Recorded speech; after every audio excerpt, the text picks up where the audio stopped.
나만 고향이 없어 라고 푸념하는 말이 한때 유행했었죠. 영어권에서는 캐톨릭이라는 용어가 사용되기도 했고요. 그 정도로 전 세계의 인류는 고양이에 푹 빠져 있습니다. 고양이 사랑은 옛날부터 대대로 이어져 온 것인데요. 그림 속의 고양이는 나름의 단골 주제였습니다. 이번 영상에서는 고양이 그리기에 진심이었던 옛날 한국과 일본의 화가의 그림을 한 점씩 살펴볼까 합니다. 한국의 고양이 그림이라면 변상벽을 빼놓을 수 없습니다.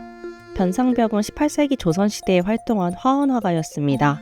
소상화에도 뛰어났던 그이지만 특히 고양이를 잘 그려 변고양이라는 별명을 얻을 정도였죠. 변상벽은 당시 너도나도 잘 그리는 산수화가 아닌 고양이 그림에 집중하기로 합니다.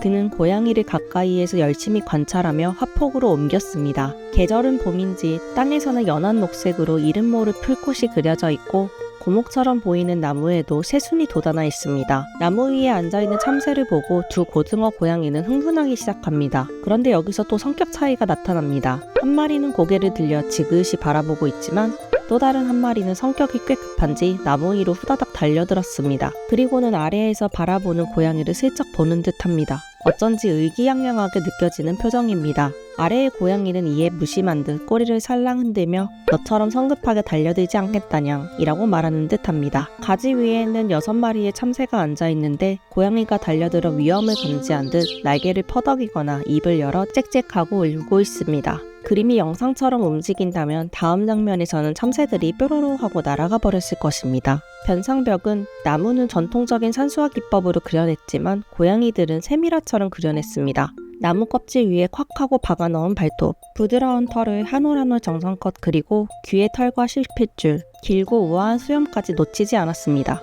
변상벽의 고양이 그림에 수요가 있었던 것은 주로 양반 계층입니다. 사실 그들이 지금의 우리들처럼 고양이를 좋아해서라기보다 당시 고양이가 갖고 있는 상징성 때문에 이런 그림을 구매하였습니다. 고양이는 장수의 상징이었는데요.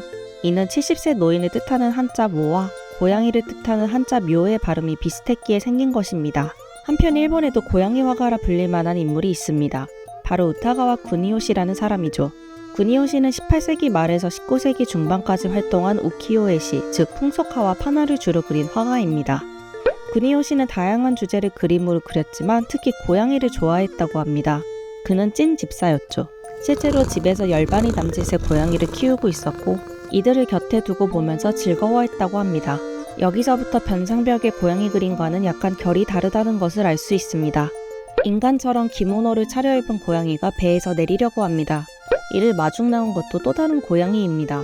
의인화된 고양이는 귀여우면서도 기묘한 모습이죠. 요괴처럼 보이기도 합니다. 구니요시의 기지는 여기서 그치지 않습니다. 고양이가 입은 기모노에는 그들이 좋아하는 상징물이 무늬로 들어가 있는데요. 이 고양이의 옷에서는 전복, 저기서는 장어가 보입니다. 천원 고양이의 옷에는 문어의 무늬가 들어가 있습니다. 이 장면은 료코쿠밭이라는 실제로 존재하는 다리 밑에서 게이샤가 직접 손님을 맞이하는 장면을 고양이로 바꿔 그린 것입니다. 그 아이디어 자체가 재미있다고 할 수 있죠. 이러한 그림은 더 큰 카테고리에서 우키요에라고 불렸는데요. 우키요에는 뜬 세상, 즉 현실의 향락적인 것을 주제로 그려낸 그림을 의미합니다. 그 중심에는 도시문화의 오락과 향락이 있었죠. 따라서 주제를 기발하고 재밌게 그리는 것이 중요했습니다. 작품에서는 고양이를 사랑하는 구니요시의 따뜻한 시선과 유머가 발휘되어 예상을 뛰어넘는 작품이 탄생했습니다. 여러분은 어떤 고양이 그림에 더 끌리시나요? 유익한 시간이 되셨다면 구독과 좋아요 부탁드립니다.